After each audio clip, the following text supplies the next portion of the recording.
पापा, आपके पिताजी का नाम क्या था और जन्म कहाँ हुआ, सब बताइए। पिताजी का नाम श्री रामनाथ जी अग्रवाल, जन्म स्थान कासगंज। हम्म। और उनके कितने भाई, उनके पिताजी का क्या नाम था? उनके पिताजी का नाम था स्वर्गीय श्री बांकेलाल जी अग्रवाल। और माता जी का? पिताजी की माता का बाबा साहब की माता जी? उनका पता नहीं। नहीं पता। और वो उनकी पढ़ाई स्कूल कहाँ पे उन्होंने शुरू किया? उनकी पढ़ाई जो थी वो ताऊ जी के पास सीतापुर में हुई। उनके ताऊ जी के पास? हमारे ताऊ जी, उनके बड़े भाई। अच्छा, उनके बड़े भाई के पास। ओके। सीतापुर में। हाँ हाँ। अच्छा। और बताइए पापा, पढ़ाई मतलब कहाँ तक पढ़े वो? लोग जब हाई स्कूल में थे तभी वो उसमें जुड़ गए थे कांग्रेस से, और वो स्वतंत्रता संग्राम उसमें भाग लेने लगे थे, आंदोलनों में। और नमक आंदोलन में 31, 32, 33 में वो जेल भी गए। अच्छा, उनका जन्म कब हुआ था पापा? जन्म का साल याद है आपको? 1905 में 1905 में जन्म हुआ था बाबा दादाजी कासगंज। का। अच्छा, तो 1930-32 में नमक आंदोलन से जुड़े, तब वो होंगे 25, 24-25 साल के थे। और उससे पहले भी तो उन्होंने कुछ किया था ना, छोटे थे जब वो झंडा फहराया था जेल। तो उसी समय जब वो वहाँ पढ़ते थे ना, तो वो कांग्रेस के आंदोलनों में जुड़े, तो वहाँ वो कांग्रेस के जो आंदोलन होते थे उनमें सबसे आगे रहते थे। तो एक बार जो है सीतापुर कोतवाली पर कांग्रेसियों का जुलूस गया, तो उसमें नाना नवाब साहब जो थे, पिताजी जो थे, वो उसके लीडर थे अच्छा। उन सबके। हाँ। उन्होंने कोतवाली पर चढ़कर कांग्रेस का झंडा फहरा दिया था। अच्छा, तब क्या उम्र रही होगी अपा उनकी? तो वो तो मतलब किस क्लास में, हाई स्कूल? हाँ, स्कूल में पढ़ रहे थे उस समय। हाँ, मतलब टीनेजर थे, हाँ? छोटे थे, हम्म, 15 से छोटे ही नहीं नहीं। ज़्यादा, 20 साल के होंगे तो। अच्छा, पढ़ाई देर में शुरू हुई थी पापा? ऐसे ही होगा कुछ। हाँ, तो मतलब छोटे ही थे और उन्होंने वो झंडारोहण करा था सीतापुर जेल पे चढ़कर, कोतवाली कोतवाली पे। अच्छा, और फिर उन्हें पकड़ लिया गया था? पकड़ तो उसमें नहीं गया था, वो पकड़ को जो नमक आंदोलन गांधी जी ने चलाया था, हाँ तो वो पूरे भारत में हुआ। हाँ तो पापा। सीतापुर में भी वो चल रहा था, हम उसी में पकड़े गए थे। अच्छा। तो वो 6 महीने और 3 महीने, 3 बार जेल गए। अच्छा। और उस टाइम चीनू दीदी ने बताया था कि बाबा साहब बहुत सॉफ्ट थे, पतले दुबले थे और बहुत मतलब नाजुक से लगते थे, तो जेलर ने उनके लिए चमड़े की हथकड़ियाँ बनवाई थी। नहीं, पता नहीं। हम्म। यानी पतले दुबले कमज़ोर थोड़ी कांग्रेस के आंदोलन में भाग ले सकते हैं। हाँ, हाँ, नहीं तो वो तब की बात होगी जब झंडा फहराया था, जब छोटे थे बहुत। नहीं, वो सब उसी पीरियड में हुआ, वो सब उससे पहले नहीं। छोटे अच्छा। थे तो बच्चे ही थे। तो नमक आंदोलन के दौरान पकड़े गए थे और जेल में रहे। फिर उसके बाद भाई वो 47। उसमें जब कांग्रेस के आंदोलनों में भाग लेते लेते वो क्रांतिकारियों के संपर्क में आ गए। तो जब क्रांतिकारियों के संपर्क में आए तो अंग्रेज़ सरकार की निगाह में आ गए। अंग्रेज़ सरकार ने नामर्द कर लिया। तो ताऊ जी जो थे वो घबरा गए। ताऊ जी जो थे वो ब्रिटिश सरकार की नौकरी में थे, हेड क्लर्क थे वो, इरिगेशन डिपार्टमेंट, कैनाल डिपार्टमेंट। तो उनको डर लगा कि कहीं हमारी नौकरी ना चली, अंग्रेज़ सरकार ले ले। तो उन्होंने पढ़ाई छोड़ा दी अच्छा। पिताजी की।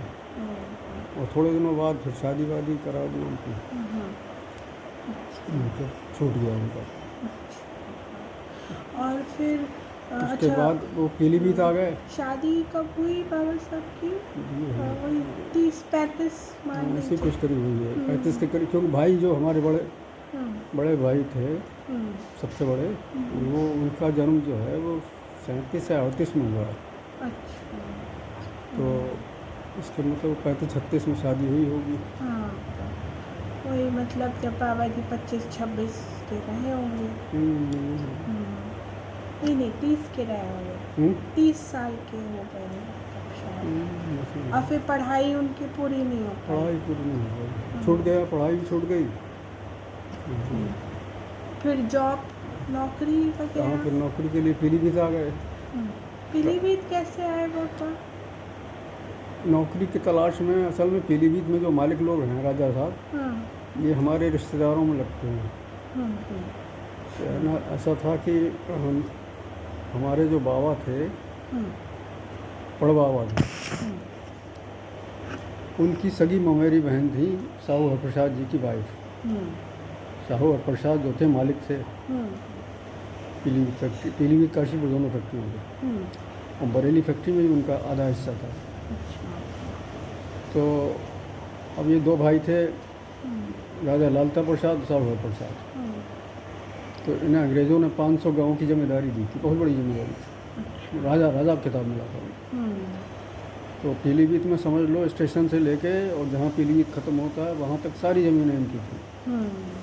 तब government inter college, girls inter college, Rama inter college, सब इन्हीं की ज़मीन बना हुआ राजा साहब। तो वो साहू हरप्रसाद जी की जो वाइफ थी वो हमारे बाबा पड़बाबा की मवेरी बहन थी। तो इसलिए आज से उन्होंने नौकरी वहाँ मिल गई। बाबा की ममेरी बहन आपकी। साहू हरप्रसाद वो बहुत मानती थी माता जी को, हर त्यौहार में बुलाती थी। साहू हरप्रसाद जी की वाइफ। तो वहाँ नौकरी मिल गई। पहले तो जूस केन सुपरवाइज़र रखे गए गन्ने डिपार्टमेंट में। वहाँ से फिर कैशियर बना दिया, कैशियर से फिर हेड कैशियर हो गया। हाँ, तभी हम जब छोटे थे तो घर का पता बताते थे ना, पुरानी तेल मिल के पास खजांची साहब का घर। वो जो पुरानी जहाँ हम लोग रहते थे वो पहले वहीं फैक्ट्री थी वो। तो वहाँ जब फैक्ट्री बढ़ी तो वहाँ से शिफ्ट करके वहाँ ले गए, यहाँ स्टेशन के पास। लेकिन इसकी ज़मीन और मकान सब इनके पास रहे, बिल्डिंग सब पूरी राजा जी। हाँ, राजा साहब के पास। तो उसी में जो मकान थे उसमें पिताजी को मकान मिल गया। एक मकान बाबा साहब को दे दिया। तो वो मतलब बाबा साहब के नाम हो गया था या वैसे ही रहने के लिए दे दिया? रहने के लिए दिया था। अच्छा। बहुत बाद में खरीद लिया बाबा बाद साहब में ये हुआ कि कॉलोनी बेच दी जाए। अच्छा। मकान बेच दिए जाए, ज़मीन तो उन पर थी। तो उसमें ये मकान जो भाई ने खरीद लिया। अच्छा। बाबा साहब ने खरीद लिया था। बाबा साहब के बिहाफ पर भाई ने खरीदा। अच्छा, लोन, हाँ लोन वगैरह लेके खरीदा होगा। भाई ने 80,000 रुपये में खरीदा था। अच्छा। लोन लिया होगा बैंक से। तो वो घर अपना हो गया। और काफ़ी बड़ा घर था। इतनी बड़ा होगा तुम्हारा? हाँ, 5000 स्क्वायर फीट करीब कैसे तो ये है, तो वैसे होगा वो भी। पुराना घर बहुत, मतलब उसका ड्राइंग रूम जो था बहुत बड़ा था, और उसकी दीवारें बहुत ऊंची थी। 15-15 फुट ऊंची दीवारें। और पहले जो था ना लिंटर नहीं पड़ता था, वो क्या डालते थे पता नहीं क्या, कड़ी वड़ी डाल के लोहे की सड़ें डाल के वो करते थे। लेकिन आज की तरह से लिंटर नहीं पड़ता था। अच्छा। और दीवारें इतनी मोटी थी, मतलब 1-1 फुट की मोटी दीवारें, 1.25 फुट की होती थी। और जैसे ड्राइंग रूम था तो उसके मतलब किनारे बीच में जो ऐसा साइड थी उसमें बीच में वो एक अंगीठी रखने के लिए वो बना हुआ था। हाँ, वो फायर प्लेस। हाँ, फायर प्लेस बना था।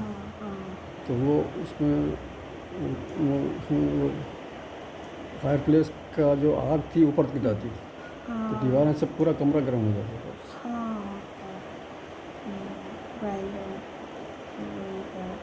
और रसोई भी बड़ी सी रसोई थी, उसमें बैठ के खाना बनाती थी।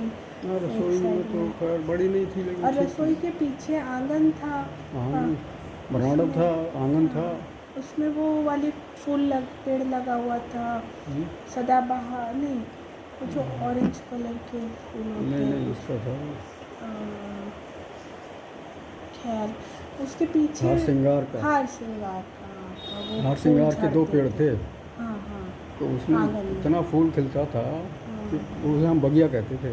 हाँ उससे पूरी बगिया भर जाती। हाँ तो ठंडक, बिजली थी नहीं उस समय, हाँ ठंडक रहती थी, सांप बहुत निकलते थे अच्छा घर में, बहुत हाँ सांप। हाँ और वो ठंडक और खुशबू की वजह से आते थे। अच्छा तो घर के अंदर तो मतलब कब कहाँ मिल जाएगा सांप पता नहीं लगता था। अच्छा एक बार तो हम जब बहुत छोटे थे, 3-4 साल के होंगे, तो लैट्रीन पहले वैसे होती ना, संडास बनी हुई जॉइंट 3 सीटर हाँ वाली। तो हम 20 वाली सीट पे बैठे थे, माता जी उसके बगल में। तो हम जिस पे बैठे थे उसमें नीचे बहुत बड़ा सांप था, अरे बाप रे और इतना बड़ा था कि पूरी संडास घेर के अच्छा लाल रंग का। हम्म, तो हम तो बच्चे थे, हमें पता नहीं, उसके ऊपर गिरा तो वो उसने फन उठाया ऐसे। हाँ, तो हमने कहा अरे कैसे देख रहा है। माता जी चौंक गई, क्या है, कौन है, कौन है? उठाया फ़ौरन, देखा तो सांप। अरे तो बाहर निकली, पिताजी आए, उसके ऊपर बाल्टी भर के पानी डाला, बाल्टी भर के। वो हटा नहीं वहाँ से, और फुक करके ऐसे खड़ा हो जाता था। अरे बाप रे फिर उसके बाद क्या हुआ कि नारायण लाल चौकीदार सिक्योरिटी गार्ड रहते थे उनमें। एक तो हमारे बगल में रहते थे, मकान ड्राइंग रूम के बगल में एक सिक्योरिटी गार्ड बलदेव प्रसाद, और एक बहुत बड़ा फाटक था पीछे की तरफ, उसमें एक कोठरी बनी हुई थी, सिक्योरिटी गार्ड घर था पूरा। उसमें वो नारायण लाल बब्बा रहते, उन्हें बब्बा हम कहते थे। उनको बुलाया गया, वो बड़े एक्सपर्ट थे सांपों को मारने में, पकड़ने में, मारने में। तो वो भाला लेके आते थे, भाले से कोंचा उसको, तब वो बड़ी जोर से पहुँचा, उछल के आया, और फिर वो बाहर निकला। तो नाली से हम लोगों ने बाहर जाकर देखा तो वो 5 फुट लंबा और इतना मोटा सांप था। अजगर हो गया वो तो बिल्कुल, वो तो सांप, बड़ा सांप। अजगर ही होगा, लेकिन अजगर जो है फन नहीं उठाता इस तरीके से। हाँ हाँ सांप था, इतना बड़ा सा सांप। फिर वो ठीक कैसे हुआ पापा, फिर बंद कैसे हुए सांप, अपने आप ही बंद हो गया? बिजली आ गई ना फिर। अच्छा बिजली नहीं थी हमारे यहाँ, हाँ हाँ जब हम 8वीं क्लास में थे तब तक बिजली नहीं थी। अच्छा लालटेन चलती थी पूरे घर में, तो अंधेरा सा रहता था, उसमें अंधेरे में सांप आ जाते थे। और बिजली आने के बाद फिर वो मतलब कम हो गया उनका। अच्छा और भाई ताऊ जी बड़े वाले, वो बहुत डरते नहीं थे बिल्कुल भी। सांप पकड़ा, उससे पकड़ा, उठा के फेंक दिया। हाँ तो सबसे बड़े बाबा साहब की शादी हुई, फिर बच्चे हुए उनके, सबसे बड़े ताऊ जी थे। हाँ, फिर वो जी, बुआ, बड़ी बुआ, फिर छोटे ताऊ जी, फिर उसके बाद आप हुए, तो फिर बाकी सविता बुआ, आभा बुआ, नीलू बुआ, चाचा, फिर नीलू सबसे छोटी नीलू। हाँ तो सविता बुआ, आभा बुआ, फिर चाचा और फिर नीलू बुआ, सब लोग 8 भाई बहन थे। हाँ। तो सबको बाबा साहब ने अच्छे से पढ़ाया लिखाया। सबको पढ़ा। हाँ, और बाबा साहब को कभी लगा नहीं अब पॉलिटिक्स के लिए बुलावा आया, वो कभी आया? थोड़े बहुत जाते थे कांग्रेस कमेटी में, हाँ पीलीभीत में, लेकिन ज़्यादा वो नौकरी में ज़्यादा टाइम नहीं दे पाते थे। हाँ, फिर सब तिकड़म वगैरह जो होगी वो हमें नहीं अच्छा लगा, सब तिकड़म बाजियाँ पॉलिटिक्स की। मेरे पिताजी जो थे बहुत ईमानदार, बहुत मेहनती, कर्मठ, और सबसे बड़ा अच्छा व्यवहार उनका था। सब लोग मानते भी बहुत मानते थे उनकी, मतलब मालिक लोग बड़ी इज्जत करते थे उनको, बहुत सम्मान करते थे। एक तो रिश्तेदारी भी थी, दूसरे थे कि वो वैसे भी उनके व्यवहार से, कार्य से बड़े मालिक लोग बहुत खुश रहते थे।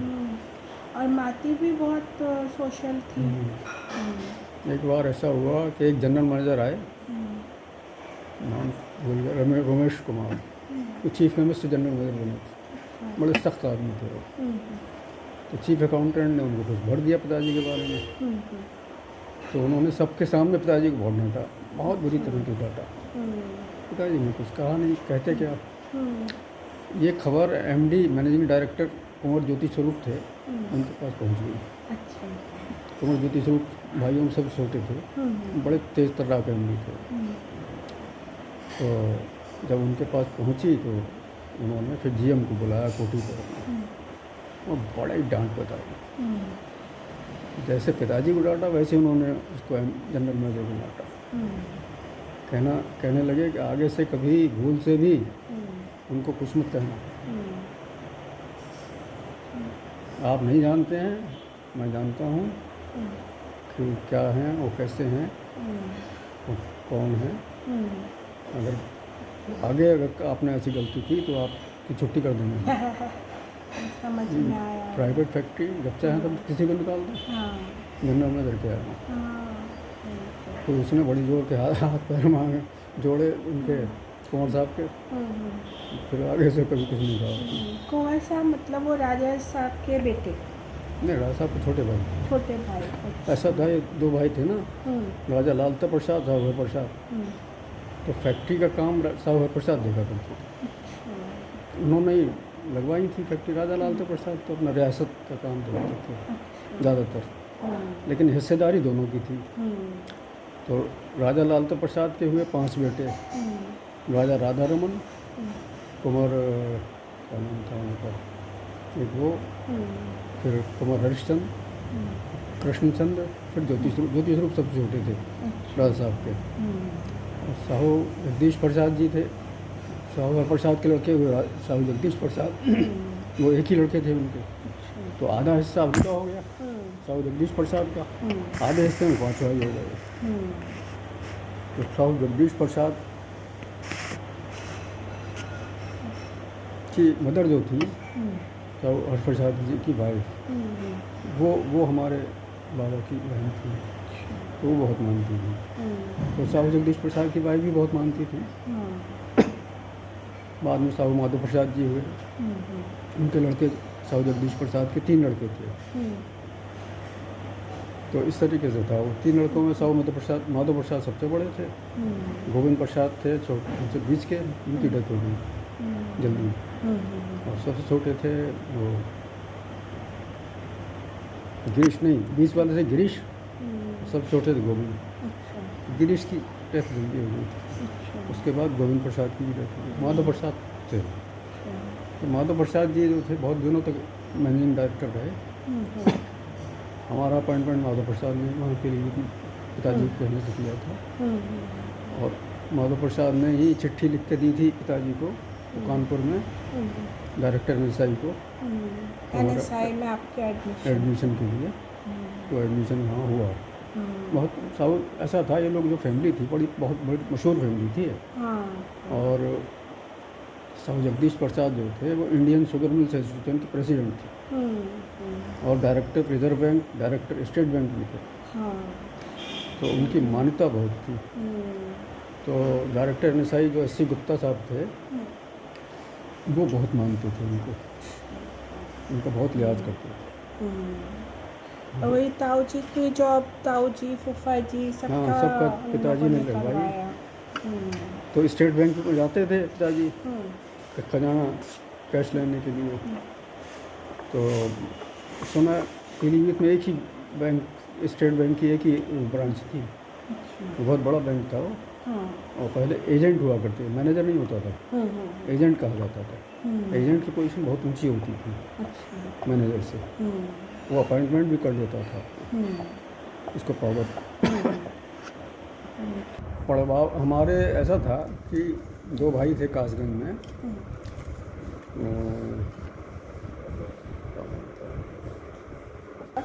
क्या नाम था वहाँ पर 2 भाई? जो हमारे पुरखे थे उनका नाम था दिलसुख राय और सदा सुख राय। तो दिलसुख राय को अंग्रेज़ों ने रियासत देने का ऑफर दिया। मतलब जैसे उन्होंने कुछ अंग्रेज़ों को बचाया होगा 1857 में। तो जिन लोगों ने ऐसा काम किया उनको रियासत दी गई। तो उनको भी मतलब बुलाया गया था दिलसुख राय।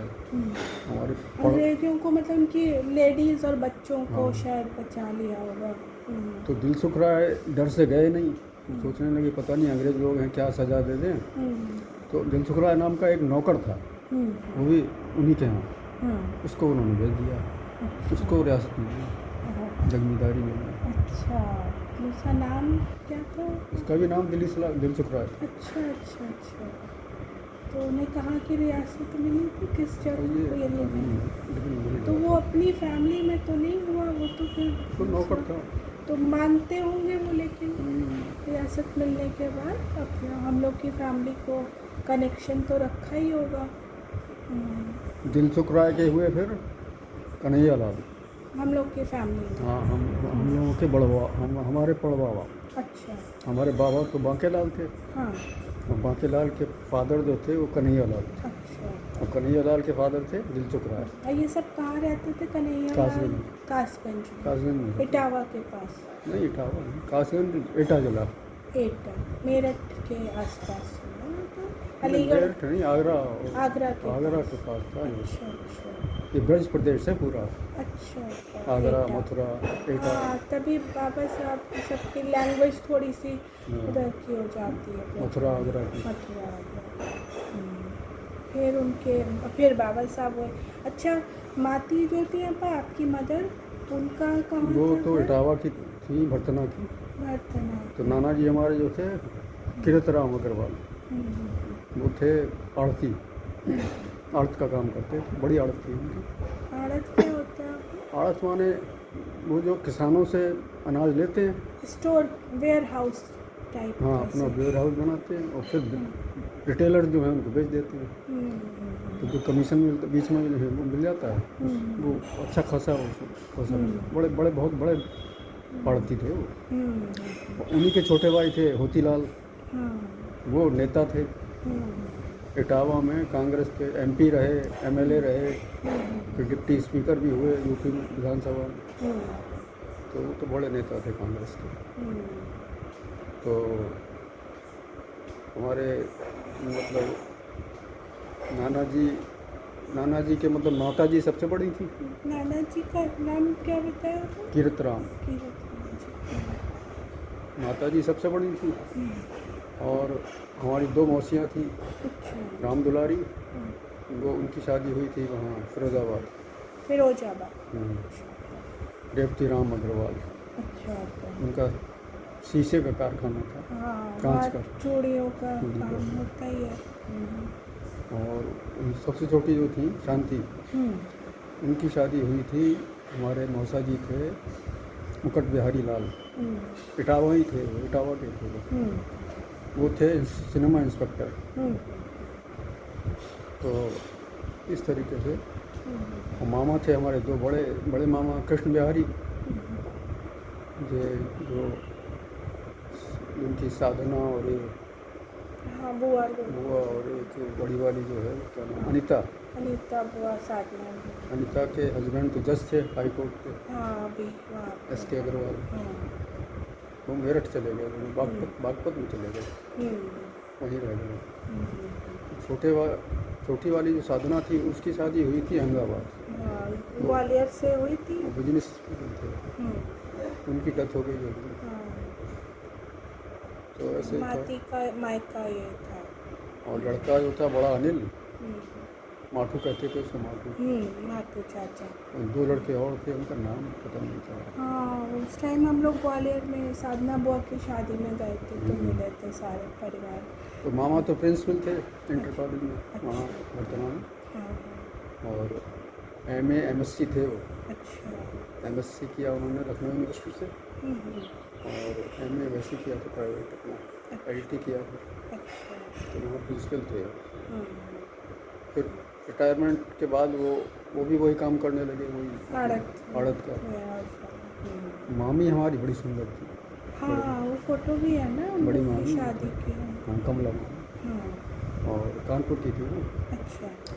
उनके फादर जो थे मामी के, वो रिजर्व बैंक में बड़े अच्छी पोस्ट पे थे, और उनका बड़ा भारी मकान था कानपुर, बहुत मकान, उसमें बड़े किराएदार रहते थे, कुछ किराया देते थे, कुछ नहीं देते थे, ऐसे ही था। हाँ। तो मामी जो थी, मामी ने भी जब शादी हुई तब हाई स्कूल पास थी वो, अच्छा। फिर घर पर रहकर ही वो एमए किया उन्होंने। अच्छा।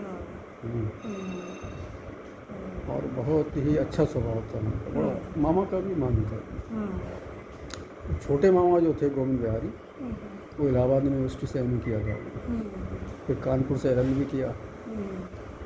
तो वो म्यूनसिपलिटी में एग्जीक्यूटिव ऑफिसर थे, तो बाद में वो कानपुर से नगर निगम में कमिश्नर, एडिशनल कमिश्नर या क्या बन गए थे, तो होकर रिटायर हुए। रिटायरमेंट के साथ ही साथ उनकी डेथ हो गई। उनकी एक ही बेटी थी, वो गुड़िया। अब उसकी पता नहीं कहाँ है आज, वो देहरादून मिलिट्री अफसर हैं उसके बाद। हाँ, देहरादून में है गुड़िया का। तो बस माती ही इधर शादी होके आई, पीलीभीत आ गई माती। और सारी फैमिली माती की उधर जाकर कानपुर और उधर की तरफ रहे वो लोग। माता जी हमारी बहुत एक्टिव थी, बहुत एक्टिव। हाँ, माती का भी बहुत सोशल ज़्यादा बहुत थी। सामाजिक उसमें वो पीलीभीत का जो महिला क्या था वो गृहलक्ष्मी समाज, हाँ, ग्रुप एक तरह से। हाँ, माती की एजुकेशन कुछ याद है पता? एजुकेशन ज़्यादा नहीं थी, लेकिन लिख पढ़ लेती थी वो हिंदी में। लेकिन वो जितना स्मार्ट थी लगता नहीं था कि पढ़े लिखे नहीं है। गृहलक्ष्मी समाज की पीलीभीत की सेक्रेटरी थी। और वैसे जब बड़े बड़े त्यौहार होते थे, खूब अच्छी तरह से त्यौहार मनाए जाते थे उस समय। तो पकवान घर में ही बनते थे सब, मिठाई बाहर से नहीं आती थी। सब तरह की मिठाई घर में माता जी बनाती थी, और अपने घर के लिए और बाहर मोहल्लों में बेचती थी होली दिवाली पर।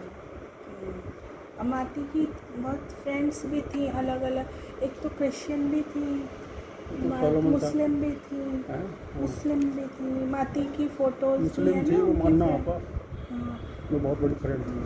और फोटोग्राफी भी बहुत शुरू से सबको शौक था, है ना? पर माती की खूब फोटोज़ हैं हम लोग के पास। वो हम करते थे। आप करते थे? अच्छा, मतलब जब आप थोड़ा बड़े हुए होंगे तब से फिर इन लोग का सबका।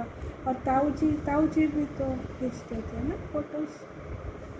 फोटोग्राफी का शौक किसी को नहीं था, हम भी करते थे। अच्छा, तो मतलब करीब भैया जो थे वो कभी सम्मेलन, कभी बहुत कविता तक बहुत छोटे ताऊ जी। हाँ, वो उन्होंने कवित्री सम्मेलन भी किया पीलीभीत में, हमारे उस मोहल्ले में। अब कवित्री सम्मेलन हमसे कहने लगे कवित्री सम्मेलन करना है, तो हमने कहा भाई कवि सम्मेलन तो बहुत बड़ा होता है, कहाँ से पैसे आएंगे, कैसे होगा इंतजाम? तो कहने सब करूँगा। उन्होंने बैंक से लोन लिया और प्रचार कराया खूब। जब कवित्री सम्मेलन के नाम से बड़ी पब्लिक इकट्ठी हुई, वहाँ पैर रखने की जगह नहीं। ये भैया जानते थे, तो पहले DM साहब के पास गए उद्घाटन करने के लिए। तो DM ने कहा कि आप SP कप्तान साहब के पास चले जाएंगे, वो कर लेंगे। तो SP साहब तैयार हो गए, और SP के आने से पुलिस आ गई। नहीं तो गुंडे बदमाश बहुत आ जाती हैं। तो वो बड़ी अच्छी कवित्री आई थी उसमें, माया बहल और एक क्या नाम ग्वालियर की निशा गर्ग। अच्छी अपना उसमें बड़ा नाम था इनमें। माया गोविंद हुल्लड़ मुरादाबादी, वो भी थे उसमें। तो कवि सम्मेलन हुआ है, कवि सम्मेलन था और खूब चला। हाँ, तभी मम्मी ने सबके ऑटोग्राफ भी लिए हुए थे। हुल्लड़ मुरादाबादी, काका हाथरसी नहीं आते तो हाथरसी तो बड़े नीरज ये तो सब बड़े कवि थे। अच्छा, हुल्लड़ मुरादाबादी, माया गोविंद अच्छी बड़ी अच्छी मशहूर कवि। निशा गर्ग ग्वालियर की थी। सब घर पे ही ठहराया था उनको, लोकल ही थे कुछ।